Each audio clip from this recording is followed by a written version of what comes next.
알리는 네. 자, 우리는 판매가 아니라 우리 네트워크 비즈니스의 스테미 비즈니스는 나의 가치를 알리는 일이다라는 내용을 가지고 주제를 가지고 한번 시작해 보도록 하겠습니다. 먼저 오늘 주제는요. 거절에 대한 거에 대한 내용으로 좀 들어가 볼까 합니다. 많은 신규 사업자들이 맨 먼저 갖는 생각이 거절이라는 거에 대한 두려움을 갖는 것 같아요. 내가 말했을 때 거절하면 어떡하지? 그리고 모든 분들이 뭐라고 얘기하냐면 나는 판매를 못해요 라고 얘기를 해요. 나는 판매가 어렵습니다. 나는 팔 사람이 없습니다. 이렇게 얘기하거든요. 그래서 거절에 대한 두려움이 본능적으로 있기 때문에 판매까지 앞서 나간다는 거죠. 그래서 저는 이 말에 대해서 거절에 대해서 한번 어제 뭐 가만히 생각을 해봤어요. 우리는 거절에 대해서 이렇게 두려워할까? 누군가가 나에게 가져왔을 때 나는 그 사람에 대한 내용을 어떤 때는 기꺼이 내가 사줄 때도 있었고 받아줄 때도 있었잖아요. 그리고 저도 거절할 때도 물론 있었겠죠. 그런데 막상 내가 하는 거에 대한 거절에 대한 두려움이 굉장히 우리는 짙게 깔려 있다라는 거죠. 저는 이 말씀을 해드리고 싶어요. 내 마음의 법칙이고 지 마음의 법칙이다. 이게 뭐냐면 내가 누군가에게 우리 비즈니스에 대해서 얘기를 할 때 우린 제품도 얘기할 것이고 플랜도 얘기할 것이고 마케팅 수익성도 얘기할 건데 그랬을 때 내 마음의 법칙이다. 그러니까 나는 내 마음대로 내가 하고자 하는 말을 하는 거죠. 그 사람에게 맞추어서 원하는 말을 원하는 곳곳에 내가 할 수 있다라는 거죠. 근데 그들이 거절하는 건 그들 지 마음의 법칙이라는 거야. 그러니까 우리는 그 사람의 마음까지도 내가 생각하고 내가 이런 말을 했을 때 저 사람이 거절하면 어떡하지? 저 사람이 기분 나빠하면 어떡하지? 저 사람이 불쾌하면 어떡하지? 그거는 그 사람들 마음의 법칙이라는 거죠. 그래서 우리는 내 마음의 법칙을 가지고 내가 하고자 하는 말을 우리는 당당히 해나갈 수 있는 것이 좀 필요하다. 그러기 위해서는 파레토의 법칙이 필요하다라는 거죠. 내가 오늘 2명 만났으면 2명이 나에게 거절했다라면 그들의 마음의 법칙인 거죠. 그러면 나는 2명 만나서 거절을 당했다라면 10명 만나보면 되겠죠. 파리토의 법칙은 80대 20의 법칙이라고 하는데 그러면 나는 2명 정도는 나에게 예스라고 할 수 있다라는 내용이 나온다라는 거죠. 그럼 나는 오늘 20명을 만났다라면 20명 안에서 누군가는 거절할 것이고 누군가는 또 예스 하겠죠. 그래서 파리토의 법칙에 준해서 많은 사람을 확률적으로 만나야지만이 나는 내 마음의 법칙을 마음대로 펼칠 수 있다라는 말씀을 한번 드려보고 싶습니다. 인간의 기본적인 디폴트의 값은요, 결국은 거절입니다. 이건 인간의 방어 본능이라고 얘기를 합니다. 그래서 모든 사람들이 무엇인가를 얘기를 할 때 인간의 그 어떤 그 기본적인 성향이요 의심으로부터 시작이 된다라고 하잖아요. 그래서 우리 옛날 그 산업화 시대 이전에 그 우리가 그 아주 옛날에 뭐 그 사냥을 하고 했을 시절에 보면 그 숲속에서 뭔가가 숲이 탁 움직이잖아요. 깜깜한 숲속에서 뭔가가 움직이면 사람들은 와 저기에 무슨 좋은 게 있나 보다라고 얘기하는 것이 아니라 먼저 의심부터 한다라는 거죠. 저게 뭐가 있지? 저기 위험한 거 아닐까? 이게 인간의 기본적인 본능이에요. 의심부터 하는 것이. 그런데 그의 기본적인 디폴트 값은 그에 준해서 거절이라는 거죠. 어떤 것을 얘기했을 때, 난 아니야 라고 생각할 수 있는, 그리고, 이거 뭔가 안 좋은 거 아닐까? 이거 진짜 내가 뿌려도 될까? 내가 이거 발라봐도 될까? 이거 정말 좋은 제품 맞나? 이렇게 의심부터 한다라는 거예요. 그래서 거절로 이어진다라는 거죠. 그래서 이게 인간의 방어 본능이라고 얘기를 합니다. 그래서 우리는 결국에는 거절 총량의 법칙이라는 것이 있어요. 거절을 겪을 만큼 겪었을 때, 그 총량의 법칙을 채웠을 때 이루어진다라는 거죠. 그래서 우리 DID라고 들이대 이렇게 얘기하잖아요. 무조건 들이대라. 아까 우리 이용원 리더님이 얘기해 줬는데 생각으로 하는 것도 아니고 말로 하는 것도 아니고 우리는 온몸으로 한다. 그래서 행동으로 한다라는 거죠. 그래서 우리가 들이대고 본다라는 말이 있는 것처럼 거절 총량의 법칙은 내가 거절을 당해볼 만큼 겪어야지만이 거기에 대한 파레토의 법칙에 대한 답이 나온다라고 얘기할 수 있습니다. 거절 리스트를 한번 작성해 보는 것은 어떨까요? 우리가 거절 리스트를 한번 작성해 보는 거죠. 내가 쭉 명단 작성을 하면서 내가 오늘 하루 나는 10명에게 거절을 당할 거야. 난 5명에게 거절을 당할 거야. 내가 오늘 하루에 잠시만요.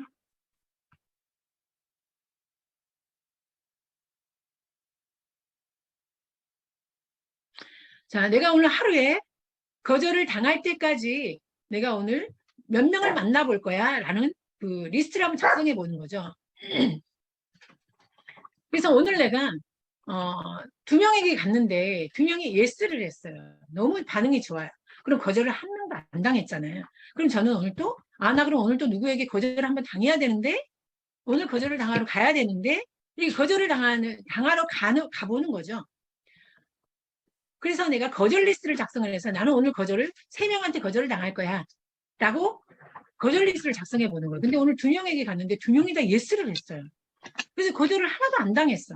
그럼 거절을 당할 때까지 내가 또 만나고 또 대시하고 해본다라는 그 명단을 한번 작성해 보라는 거죠. 그래서 우리는 제품을 전달하고 비전을 전달하고 초대하는 그 내용을 하루 온종일 우리는 누군가를 만나서 제품을 전달하고 비전을 전달하고 초대를 할 수 있는 내용을 한다라는 거죠. 그 내용에 있어서 거절을 당할 때까지 우리가 우리의 것을 한번 알려보자.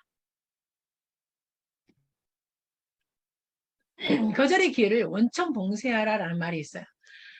거절이라는 말이 나오지 않도록 거절은요 그 상대방에게 어떤 제안을 하기 때문에 거절이 나오는 거거든요. 이거 좀 사지 않겠어요? 이거 좀 사주세요.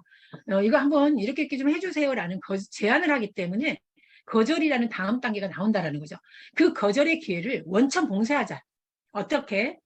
상대방에게 사라 해라라는 제안을 하지 않고요. 그냥 내 얘기만 하는 거예요.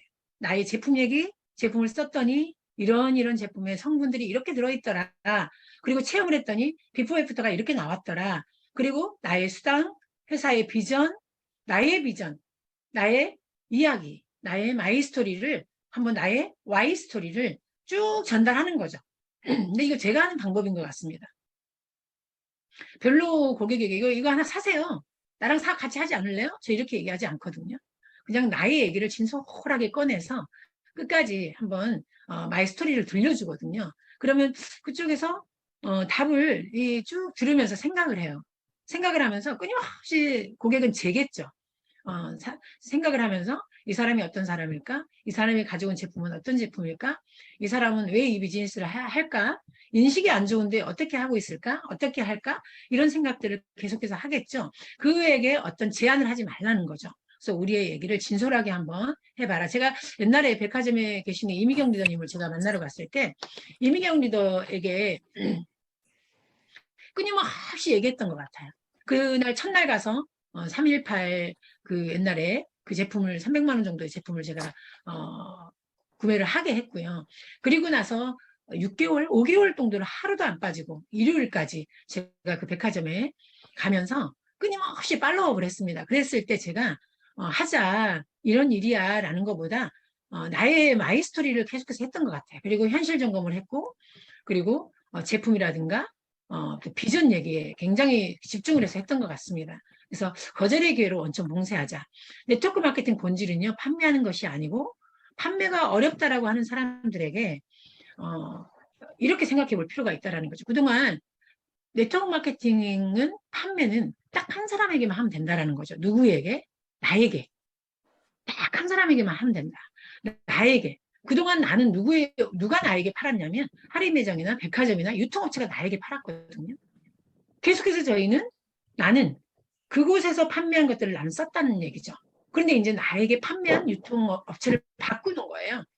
스템이라는 곳에서 나는 이 제품을 구매를 하고 그리고 내가 이제 나에게 파는 게 되는 거죠. 그 누가 나에게 팔았던 것이 아니라 내가 나에게 팔았고 내가 그것을 써봄으로써 내가 경험하고 좋았던 것들을 내가 또 누군가에게 전달함으로써 그들에게 거절 총량의 법칙을 만들어 보는 거죠. 거절할 때까지 내가 나의 마이스토리를 전달하고 내가 나의 와이스토리를 전달하고 제품과 회사의 비전을 전달하는 내가 된다라는 거죠. 우리는 현금흐름 사분면에서 바라보면 우리는 많은 분들이 나는 못 팔아요. 나는 파는 게 어려워요 라고 얘기합니다. 그러면서 우리는 또 어떤 말을 하냐면 사업이라는 말을 해요. 평범한 내가 사업을 한다고? 내가 사업으로 성공할 수 있다고? 우리는 모두가 의문을 갖죠. 나 하나 그냥 샀으니까 됐고라는 생각을 하시는 분들이 굉장히 많으세요. 나 하나 팔았으니까 됐고라는 생각을 하시는 분도 굉장히 많으신데 현금흐름 사분면에서 보면 95%의 사람들이 5%의 돈을 가지고 있는 이 S 분면의 노동소득을 하는 사람들이 있어요. 오늘 이 주말에 들어왔던 우리의 과거는요, 모두가 노동소득을 했습니다. 봉급생활자를 했거나, 어디 자영업을 했거나, 내가 물건을 팔았거나, 옷을 팔았거나, 식당에서 밥을 팔았거나, 또 누군가에게 나는 시간과 노동력을 제공하고 나는 월급을 받았겠죠. 이런 생활을 했던 우리가 어느 날 갑자기 BI 분면에 있는 사람으로 우리가 넘어오면서 내가 사업을 할 수 있다? 내가 사업으로 성공할 수 있다? 이렇게 얘기를 해요. 근데 우리는 사실 권리소득적인 부분은 이 BI 분면에 있는 사람들은 돈을 버는 분면에 있는 사람들이죠. 내가 건물을 가지고 있으면 건물에 세를 주고 내가 월세를 받는다거나 돈을 받는 거죠. 내 노동력을 가지고 돈을 버는 것이 아니라 그래서 우리는 근데 노동소득으로 있다가 BS 분면에 있다가 갑자기 사업을 한다라고 얘기하면서 비즈니스 오너가 되겠다라고 우리는 얘기하고 있습니다. BI 분면에 있는 사람들은 5%의 돈이 있는 사람들이고 95%의 사람들이고 95%의 돈을 가지고 있는 사람들이에요.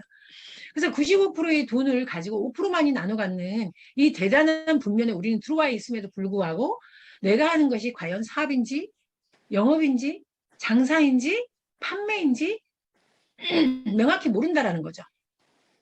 그래서 네이버에게 물어봤습니다. 네이버에게 한번 물어봤어요.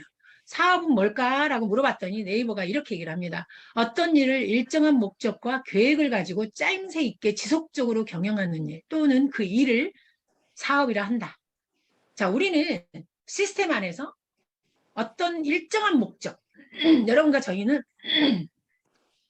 일정한 목적을 가지고 있습니다. 그리고 계획이 있어요. 목표가 있죠, 우리는. 그리고 목표를 잘게 쪼개면 계획이 나오잖아요. 계획을 가지고 우리는 짜임새 있게, 계획 있게 지속적으로 경영을 하는 그 일을 사업이라고 얘기하는 거죠. 그럼 우리는 그동안에 했던 영업은 어떤 걸까? 저도 보험 영업을 했었고, 우리 김수영 리더님도 화장품 영업을 했었고, 많은 분들이 영업을 했습니다. 근데 영업은 뭐냐? 영리를 목적으로 하는 사업이다라는 거죠. 그러니까 이익만을 내는 거예요. 사업하고는 완전히 분야가 다릅니다. 사업은요, 영리를 목적으로 내가 이익을 내야 된다라는 말이 없어요. 어떤 일을 일정한 목적과 계획을 가지고 짜임새 있게 지속적으로 경영하는 것을 사업이라고 얘기해요. 영업은 이익을 목적으로 하는 사업이다. 또 그런 행위다. 그러면 장사는 뭘까요? 또 네이버가 이렇게 얘기를 합니다. 이익을 얻으려고 물건을 사서 판다. 또 그런 일이다. 장수, 장사. 그래서 우리는 자, 이 세 가지를 현금흐름 사업면으로 우리가 나눠봤어요. 여기서 보면 셀프 인플로이드가 장사에 속하겠죠. 또 영업에 속하겠죠. 그런데 여기 보시면 사업에 속하는 현금흐름 사업이면은 비즈니스 오너겠죠.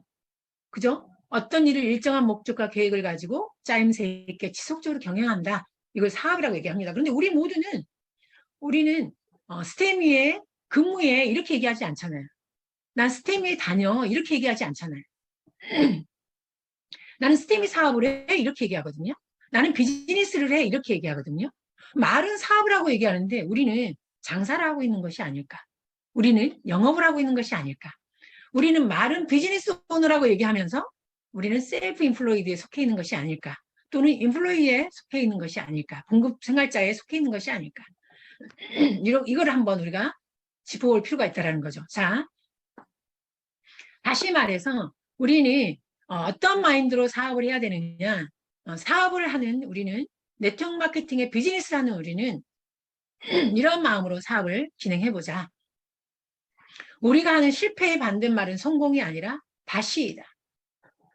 많은 분들은 실패의 반대말이 성공이라고 생각합니다. 하지만 다시 시작해라는 말이라는 거죠. 다시 한 사람만이 성공을 해낸다는 말입니다. 그래서 다시에 대해서 다시 한번 여러분들이 생각하셨으면 좋겠다. 잘하고 못하고가 잘했느냐 못했느냐가 중요한 것이 아니라 끝까지 해내느냐가 중요한 것이다. 잘했다라고 하는 것은 끝까지 해냈다라는 것입니다. 그리고 누구와 하느냐가 성공할 수 있는 레버리지이다라고 말합니다. 우리는 결국 사람과의 관계로 하는 사업입니다. 누구랑 하느냐가 굉장히 중요하겠죠. 이 자리에 성공자 자리에 있는 사람들은 반드시 그만한 몫이 있었기 때문에 이 자리에 와 있다라고 생각을 합니다. 그만한 어떤 가치가 있기 때문에 이 자리에 있다라고 생각을 합니다. 많은 파트너 리더님들은 상위 스폰서에 대해서 그 점들을 인정하고 순응하고 그리고 따라주는 내용이 결국은 레버리지라고 저는 생각을 해요. 레버리지는 내가 그 스폰서를 존중하고 스폰서와 함께 해나가려고 하는 그 마음이 레버리지가 되는 거지. 돌아서면 스폰서를 험담하고 돌아서면 스폰서를 욕하고 돌아서면 내가 잘나서 됐고 그러한 마음으로 잠시만요.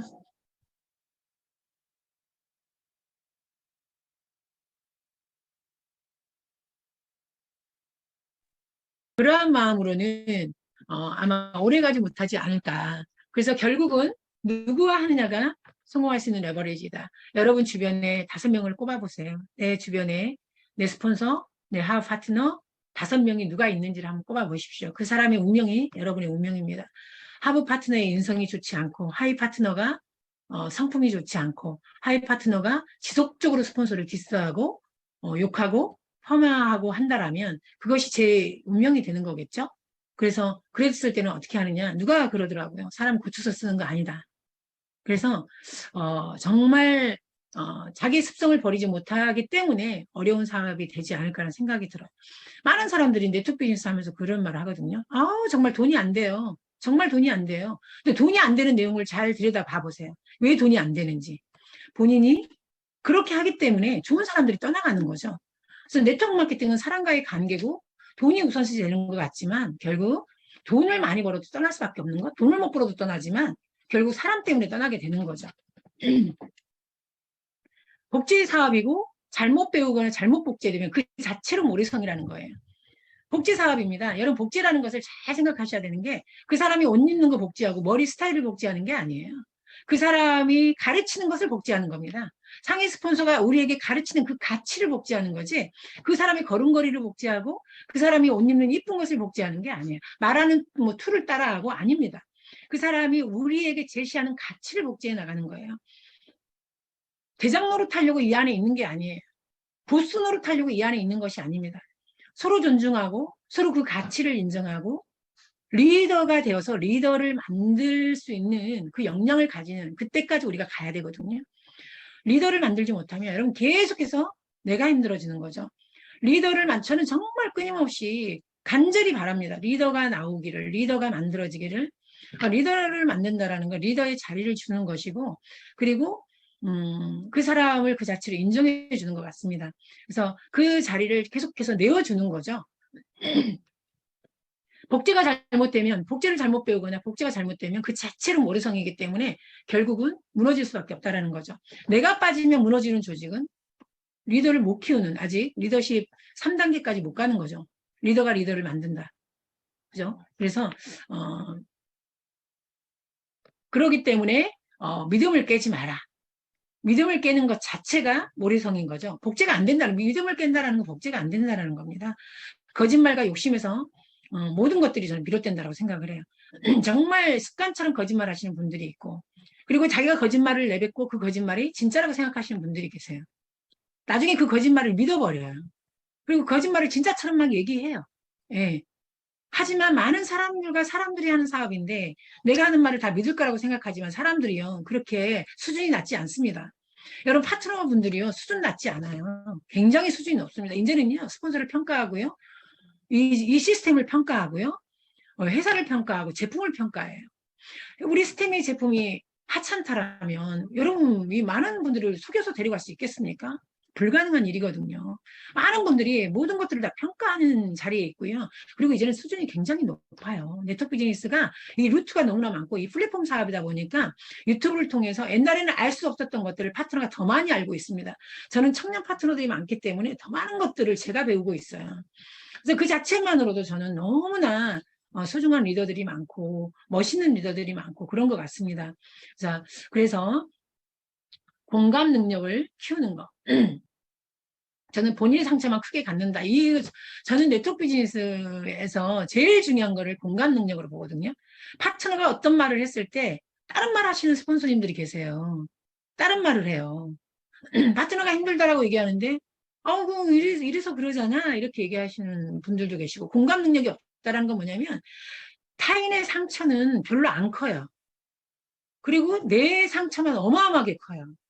내가 겪을 때만 크고, 나에게 반항하는, 저항하는 파트너에게만 엄청나게 밉죠. 근데 파트너와 파트너 사이에서 벌어진 일을, 아니, 왜 그렇게 해? 왜 그렇게밖에 못해? 또 이렇게 얘기하는 거죠. 이해를 잘 못하는 거예요. 그래서 공감 능력을 키우는 것이 굉장히 중요한 것 같고요. 회사와 팀을 떠나서는 아무것도 이룰 수 없다. 회사와 팀 안에서 우리는 모든 것을 이룰 수 있습니다. 그 팀을 떠나면 아무것도 이룰 수 없는 거죠. 팀이라는 건 모두가 한 마음으로 한 곳을 바라보고 한 곳을 향해서 노를 저어서 가는 곳입니다. 그래서 내가 혼자서 다른 곳을 향해서 노를 젓는다라면 나갈 수밖에 없는 거죠. 그래서 회사와 팀을 떠나서는 아무것도 이룰 수 없다. 그래서 이타심으로 나아가야 된다라고 말씀드리고 싶습니다. 그래서 오늘은 거절에 대한 거절 총량의 법칙에 대해서 좀 말씀드려봤고요. 그리고 현금흐름 사분면을 빗대어서 우리는 사업이라고 얘기하는 우리가 과연 사업을 사업답게 하고 있는지, 나는 영업을 하고 있는지, 장사를 하고 있는 건지, 그러면서 말로만 사업 하고 있는 건 아닌지, 그리고 내가 내 하부의 파트너 분들에게 나는 정말 리더로서 어떻게 이끌고 있는지, 그리고 내가 존중하고 있는지, 공감하고 있는지, 그리고 또 파트너의 나 자체로 내가 스폰서에 반하는, 내가 또 스폰서를 디스하고 폄하하는, 또 그러한 거짓말들을 하면서 그 거짓말을 진짜라고 믿고 있는 건지, 이러한 어떤 그런 부분에서 나는 어떤 공감을 하고 있는 사람인지 그 부분 한번 여러분과 얘기를 나눠봤습니다. 여러분 진정한 사업가가 되시길 바라고요. 마지막으로 우리 서정진 회장님의 셀트리온의 서정진 회장님의 내용을 한번 보면서 우리나라에서 누가 제일 돈이 많을까요? 돈이라는 것은 추정하기 어렵다. 미국 경제 전문지 포브스에서 매년 3월마다 세계 부자 순위를 발표했는데 정확하다고 할 수 없지만 셀트리온이 지금 1등을 또 하고 있습니다. 이재용 씨가 2등을 하고 있고요. 김범수 씨 카카오가 4등을 하고 있습니다. 바로 서정진 셀트리온의 명예회장입니다. 이분은 자수성가의 끝판왕이죠. 자, 아버지는 연탄 가게를 하셨고 가족들 모두 연탄 배달을 하며 어렵게 자라왔습니다. 대학교 땐 택시기사를 알바를 했고 어렵게 학교를 다녔고 4.3 만점에 4.18로 졸업을 했습니다. 이후 직장 생활을 시작했고요. 단 하루도 그냥 살지 않았다라고 해상할 정도로 열심히 살았고, 그리고 그는 만 32살에 대우그룹의 임원이 되고 셀러리맨의 신화를 쓰게 됩니다. 하지만 IMF가 터지고 나라도 회사도 어려워지면서 45세 회사를 나오게 되죠. 그때 굉장히 힘들었다라고 해요. 그래서 어려운 경제 상황과 나이로 인해서 취업도 어려웠고, 그래서 취업이 어려워서 할 수 없이 사업을 결심하게 됐다라고 얘기합니다. 2000년에 5천만 원 가지고 유망하다라는 바이오 사업에 뛰어들었습니다. 대우자동차 출신 동료 10명과 시작을 했는데 그중에서 생물학 관련 전공자는 한 명도 없었는데 셀트리온이라는 바이오 사업을 만든 거죠. 그렇게 생명공학 기업인 셀트리온을 만들었습니다. 투자금을 모아서 공장을 짓기 시작했었고 에이즈 백신 임상 3상에 실패하면서 큰 위기에 빠지고요. 자살 시도까지 합니다. 그 뒤로 죽을 각오로 일했고 실패했던 모든 것들을 다시 도전해서 성공으로 만들어갔습니다. 그는요. 도전은 성공할 때까지 가는 것이라며 실패라는 단어를 지워가며 셀트리온을 키워갔습니다.